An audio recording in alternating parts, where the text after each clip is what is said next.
Thank you for joining me on another Cabral House Call. Today we're going to get started with your questions on a Training Thursday. And again, I'm Steve Cabral, board certified naturopathic doctor. Excited to be here with you here today. And what I want to do is I want to go through your questions just to recap our last episode on our Training Thursday. Is we went through something called escalating density training principles, so EDT. And when you use these principles, you can actually get better results in less time, meaning you can take a 60-minute workout, condense it to 30 minutes to 40 minutes, and not only would I say get the same amount of results, I would actually say you'd get better results from doing that. It was a short episode. I hope you tune in. It's definitely worth your time. All right, let's get right into it today. Today's first question is from Mike S. And Mike is asking a common question. I heard squats are bad for your knees. Is that true?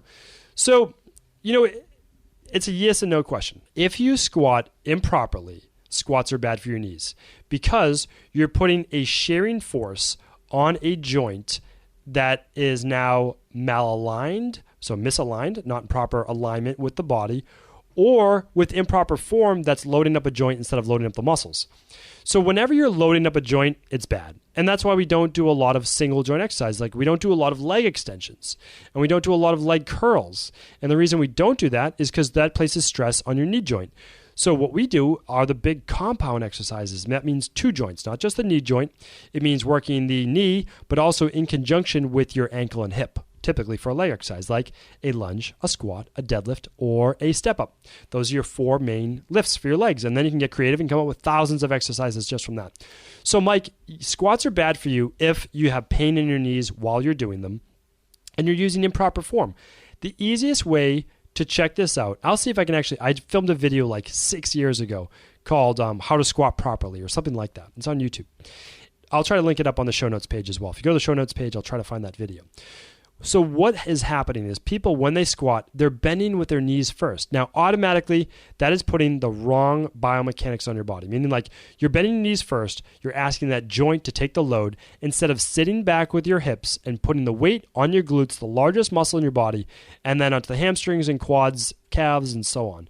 So what I would say is if you feel like you're squatting improperly, simply put a set of boxes behind you or a bench behind you. Come down, sit back onto that bench, barely touch, do not disengage your core, and then sit right back up. For a lot of people, that takes all the pressure right off their knees because they have that safety net behind them.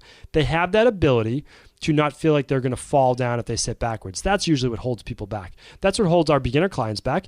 And so what do? Well, we put those boxes right behind them. We teach them to feel comfortable during the squat. Their muscles respond. They get better results because they're putting the metabolic challenge on their muscles rather than their joint, which there is no metabolic challenge. And so they're getting better results, of course. So what I would say is, Mike, simply work on your form and then work on also your flexibility between your hamstrings, your adductors, your quadriceps, calves, so that your knees are in proper alignment. Because if they're not, well, that's not going to be that good a thing either. So please definitely do work on your biomechanics and your flexibility so that your kneecap stays in alignment with that ankle and hip joint. And do not force your feet to point in any one direction.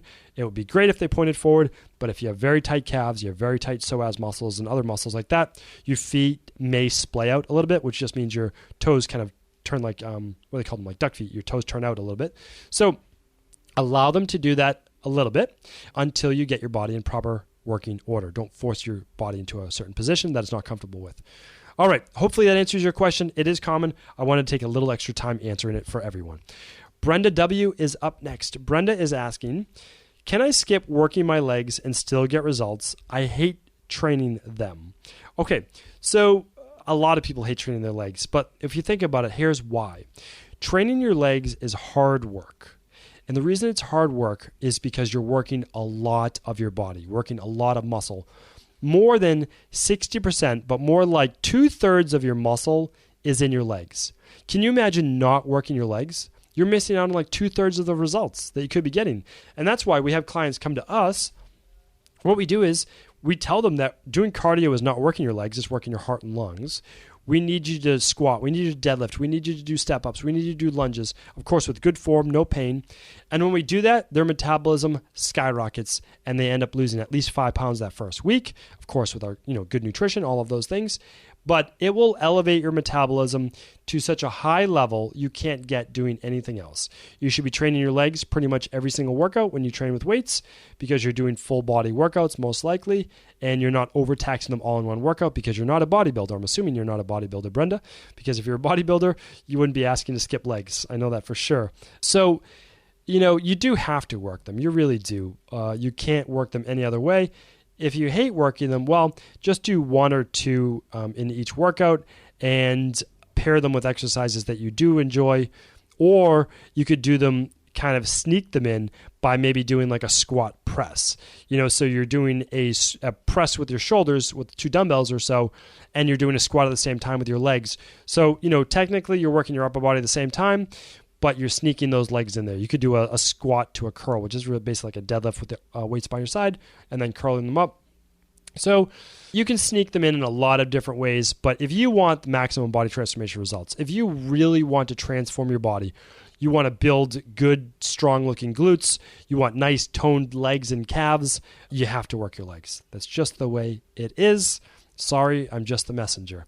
Okay, Wayne C. is up next. Wayne is asking, can I really not do CrossFit or Bootcamp classes? I love them. So a lot of people loved my episode on how to fix CrossFit, and they understood it. It made total sense to them. They understand that I work with elite level CrossFit athletes, that I do hormone testing for CrossFit athletes as well to show them where they are in terms of their essentially cortisol levels and hormone levels, and if they're depleting their body and those types of things. But they still love to do it. And the whole point is that I'm not trying to say that you can't do CrossFit.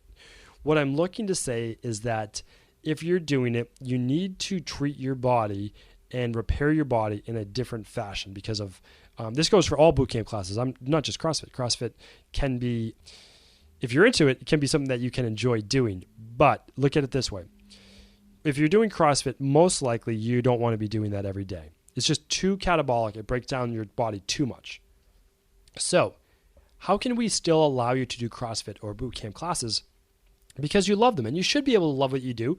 You should be able to enjoy it. That's why some people enjoy running. Should I tell you not to run ever? Well, no, I shouldn't say that, but I can say probably not a great idea to run marathons all the time if you like your joints and you want to keep them for the rest of your life.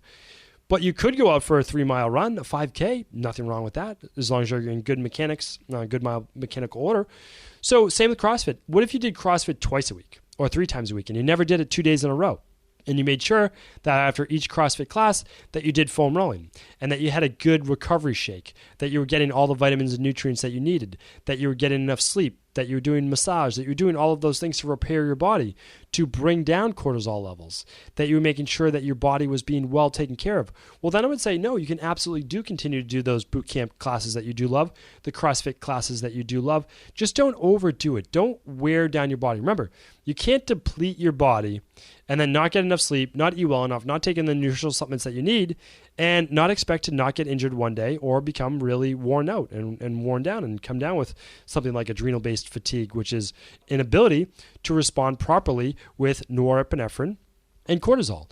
So, I mean, it's not really a mystery what adrenal-based fatigue is. It's your body's asking for you to move into this fight or flight-based response.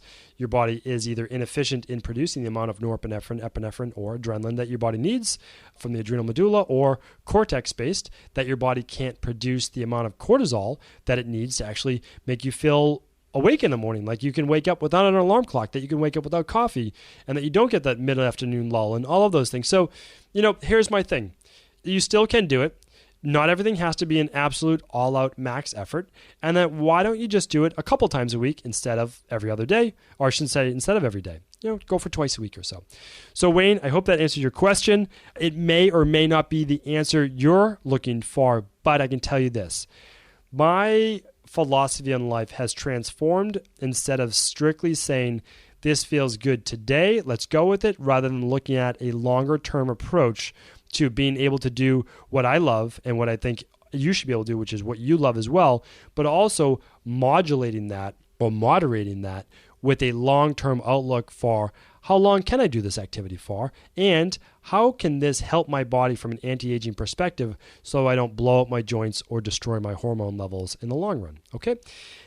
Thank you, Wayne, for that question. Thank you, everyone, for tuning in today. I look forward to answering more of your questions coming up on another Cabral House Call.